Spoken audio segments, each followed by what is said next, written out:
This podcast is brought to you by Knowledge at Wharton. For more information, please visit knowledge.wharton.upenn.edu.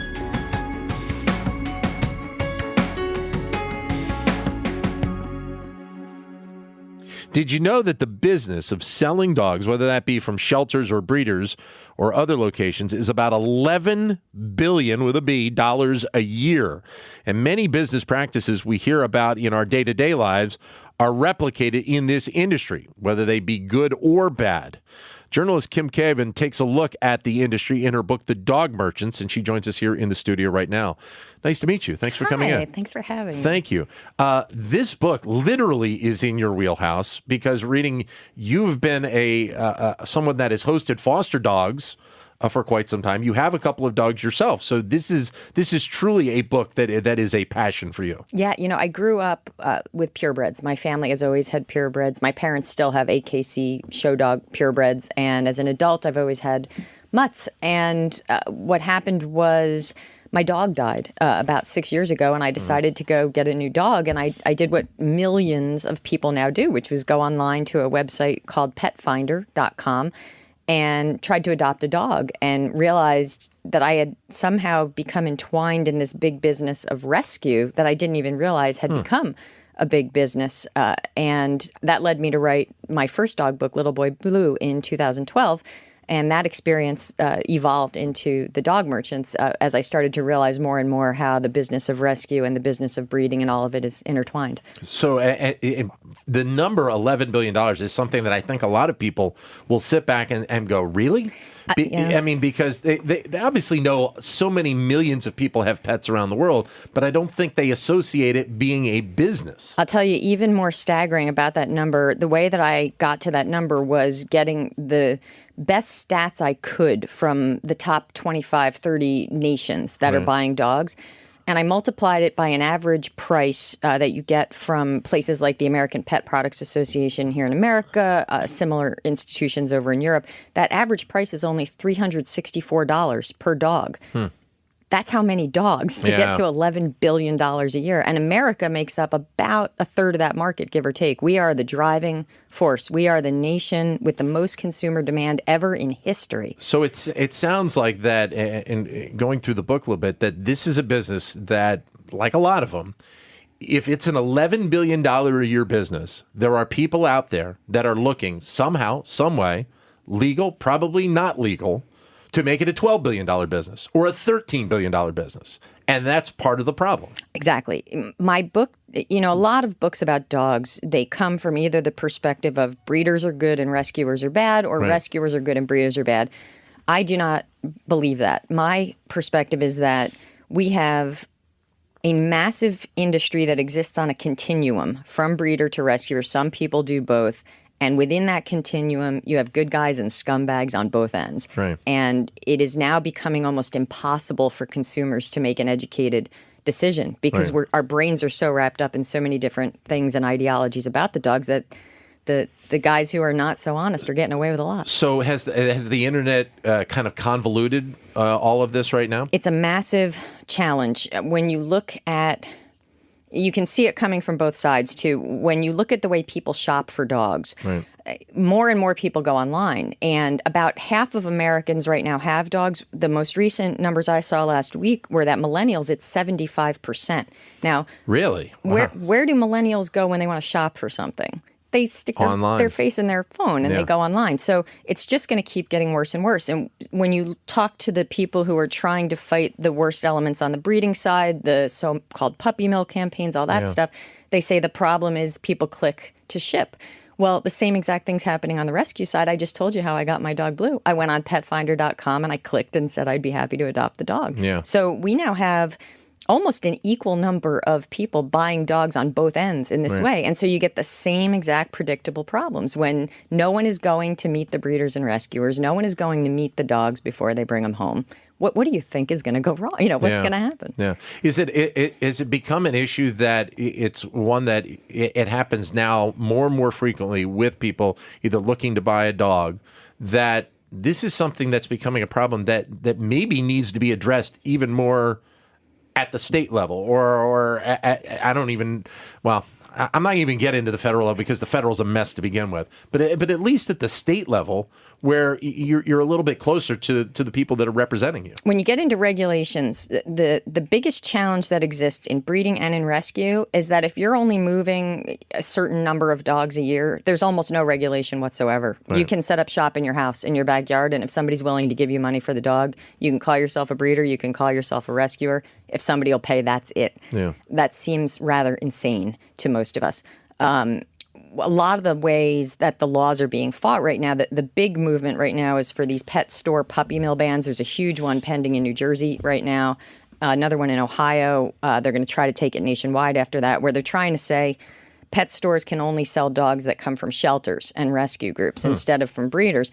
It sets up this dichotomy of one side or the other is going to get the retail space. That's what they're really arguing about. Right. And the reality is, what you're doing is we should be arguing about how the dogs are treated across the board. If they're being marketed the same way, transported the same way, sold the same way, it shouldn't be about breeders versus rescuers. It should be about regulating what's actually happening to the dogs. I mean, I've had animal control officers tell me they can no longer tell the difference between some puppy mills and some rescue groups in terms of the way the dogs are treated because they're moving so many dogs into people's homes because consumer demand just keeps going up and up and up. Right now, it's about 8 million a year.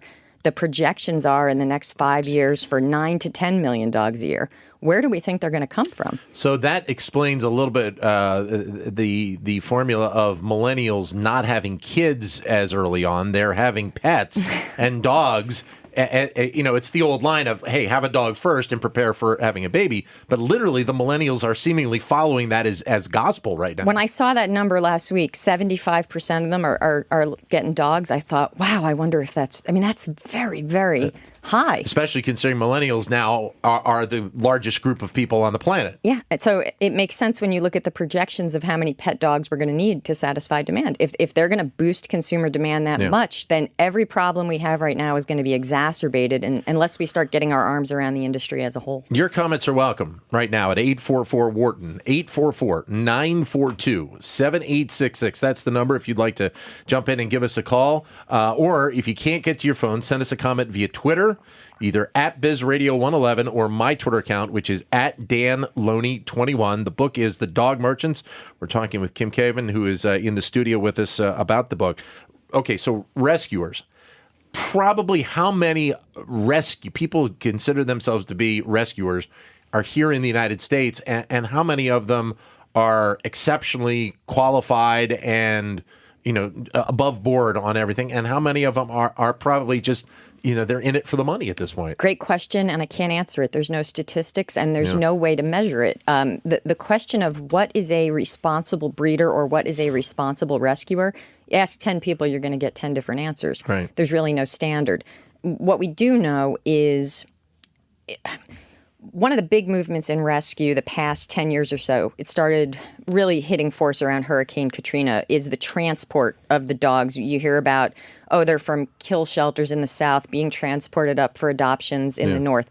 That's been going on for a while. And what we know is in kind of the canary in the coal mine states up in New England, places like Rhode Island and Connecticut, and where those were the destinations for a lot of those dogs starting out, they had to implement emergency orders, quarantines.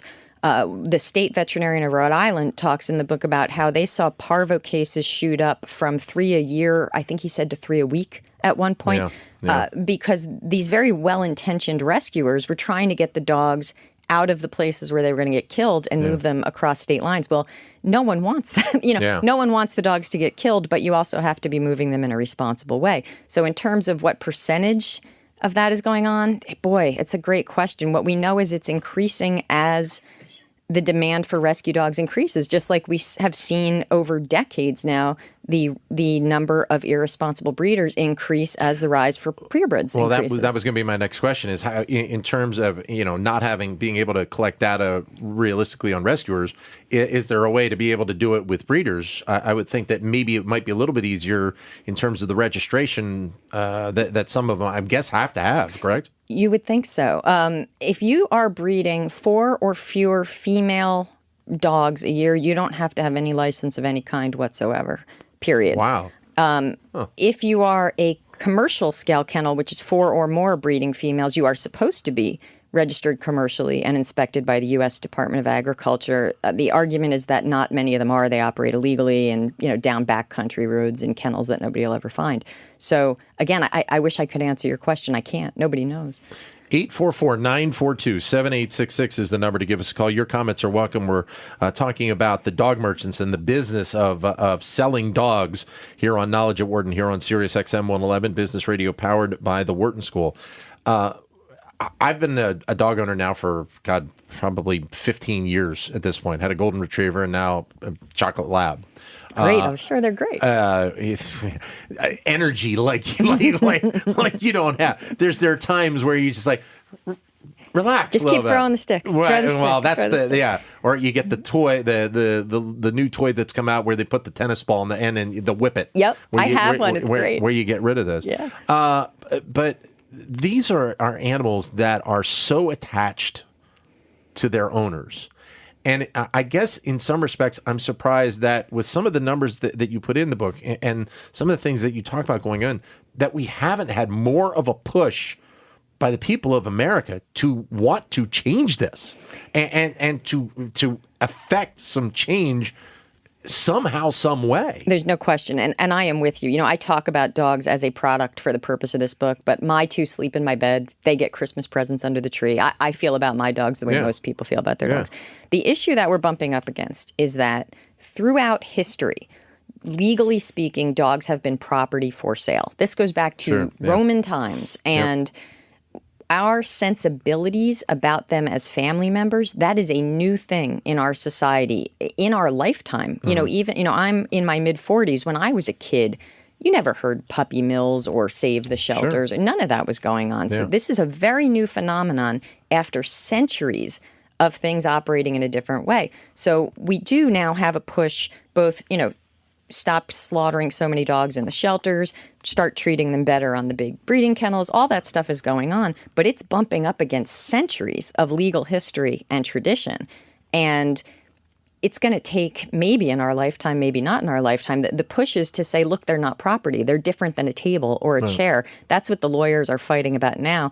The experts that I interviewed in the book said maybe in the next 20, 30 years, maybe not. Something might change. Who knows? Yeah, but it's a huge business. Unfortunately, that didn't surprise me when you just said that, because the fact that, as I kind of laughed off the dysfunction in Washington, D.C. a couple of minutes ago, what we have right now with our government at a lot of levels is stuff that it takes a lot longer to do than it actually should. Well, in dogs, when you get to the federal level, what you're dealing with is the U.S. Department of Agriculture. Dogs are regulated under agriculture, just like cows and pigs and chickens. So the same people that are going out and inspecting the giant farms are the ones responsible for inspecting the dog kennels. What could possibly go wrong? It just makes no sense. And they're understaffed to begin with. Right. And they are operating under inspection regulations that were written originally in 1965 and that haven't changed very much since. When they originally wrote the Animal Welfare Act, these are the standards that our big breeding kennels fall under, they basically said that a dog the size of a beagle can be in a cage the size of a dishwasher, period.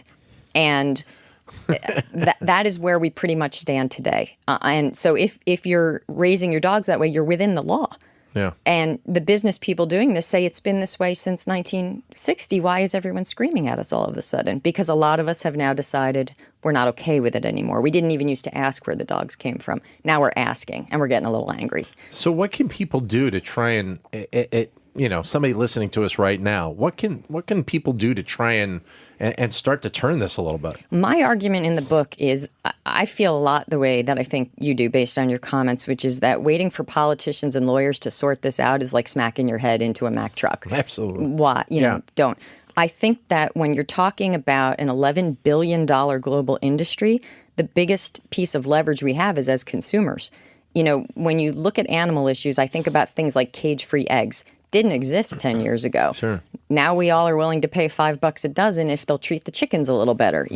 So for me, it boils down to we have to really pay attention to where we're spending our money, not stop thinking about breeding versus rescue, start thinking about responsible versus irresponsible. And that's why I built the companion website, dogmerchants.com. Right. As I was thinking about these issues, I realized, if I want to know if a hotel is good, there's a place I can go online and look. And if I Right. want to know if a restaurant is good, well, where's the website where we're rating all the breeders and rescuers? Why aren't we doing that? Because we don't think of them as a product. We don't think of the dogs as a product. We have to understand that they're a product and use our leverage as consumers to protect them as our family members, as we feel about them, because that's the way the law works right now. And again, I went to the website this morning just to look at it. And the interesting thing is, it truly is. It's like any rating system you would use if you were going to a restaurant or if you were, getting a car ride from Uber.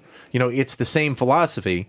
And again, it's something that it feels like it's driven by the people that are out there that are the dog owners. That's my hope. It's brand new. We have more breeders and rescuers listed right now than we have actually reviews of them because we just came online. We need more people to come and post their ratings and reviews. But it's picking up, and everyone who finds it says, thank goodness somebody finally put something somewhere where we can talk to each other about these things, because the way that a lot of the worst offenders on all ends get away with it is nobody ever knows what happened. And we live in the information age. We can fight that very easily with our smartphones. Why aren't we doing that? Well, the idea of the puppy mill, where did that actually get started? Because you said it's a relatively new thing. It is. It's a term that was coined by the what they call themselves the humane movement.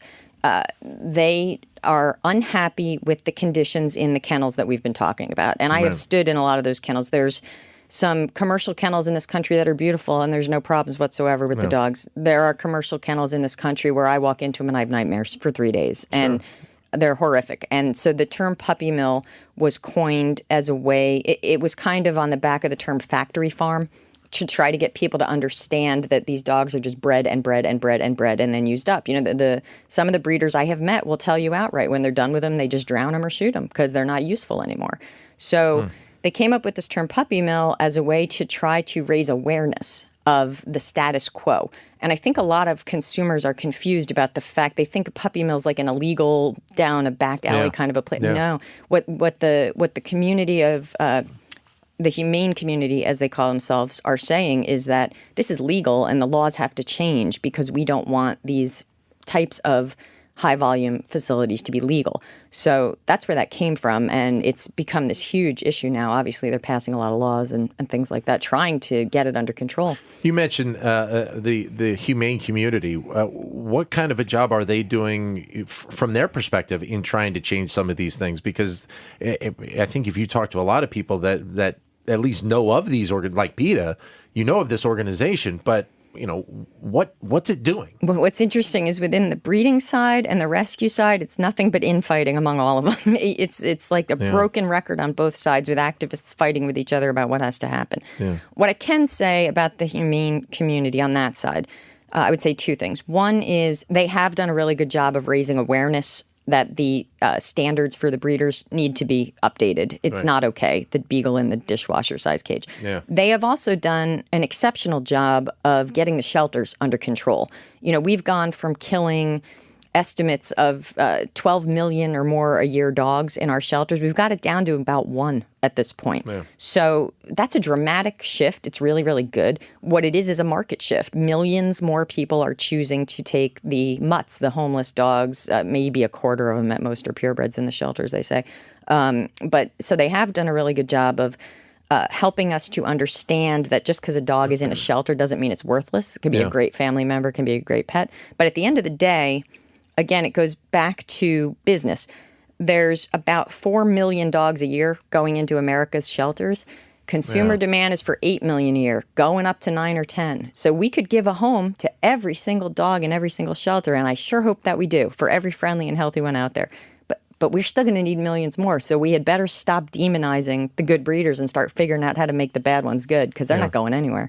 Maybe a black market if we keep trying to ban them, but they're not going to stop. It's like trying to ban drugs. How you gonna, people want it. They're going to keep buying it. Yeah. The book is The Dog Merchants, and your comments are welcome at 844-WHARTON, 844-942-7866 is the number to give us a call.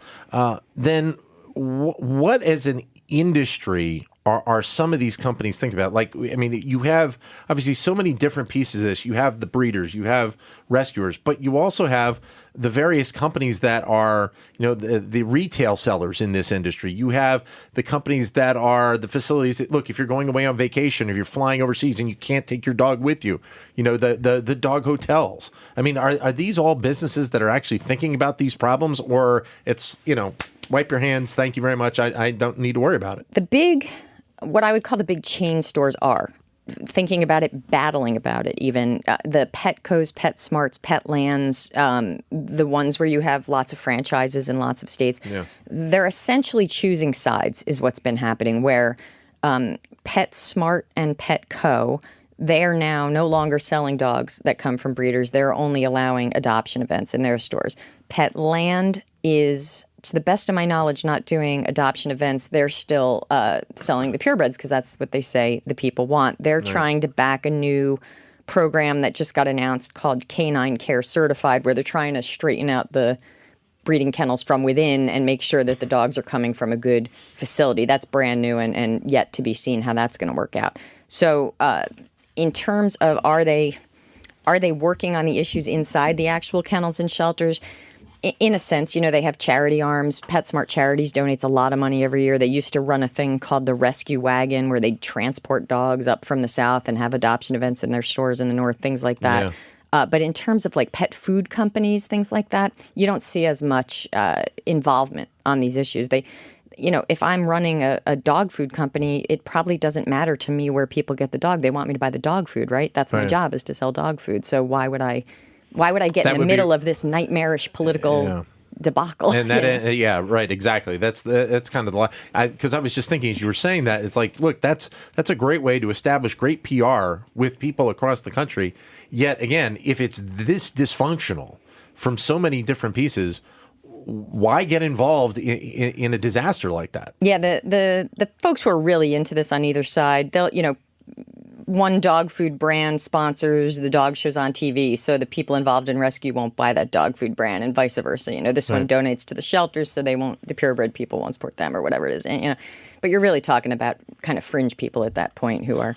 I guess in some respects, it is a good thing that potentially we will see more people, and maybe are seeing more people thinking about the rescue pets from the shelters, from the SPCAs and those, because those are, I mean, unfortunately, the time and the clock is ticking on some of those, right? Yeah, and what they're finding is when they implement programs that are known as no-kill, which is a little bit misleading, they actually do kill dogs in no-kill shelters. What they're trying to do is get it to 90% or more get out. Sure, right, yeah. Some of them are getting it up to 94, 95%. They're finding that again, business, if you change the marketing a little on some of these dogs, just get them out of the shelter environment, people will look at the dogs completely differently and want to take them home. Sure. If you take a senior age dog away from all the puppies, the dog will calm down. People will want to adopt the dog and give the dog a home. A lot of our assumptions that people just don't want those cast-off dogs,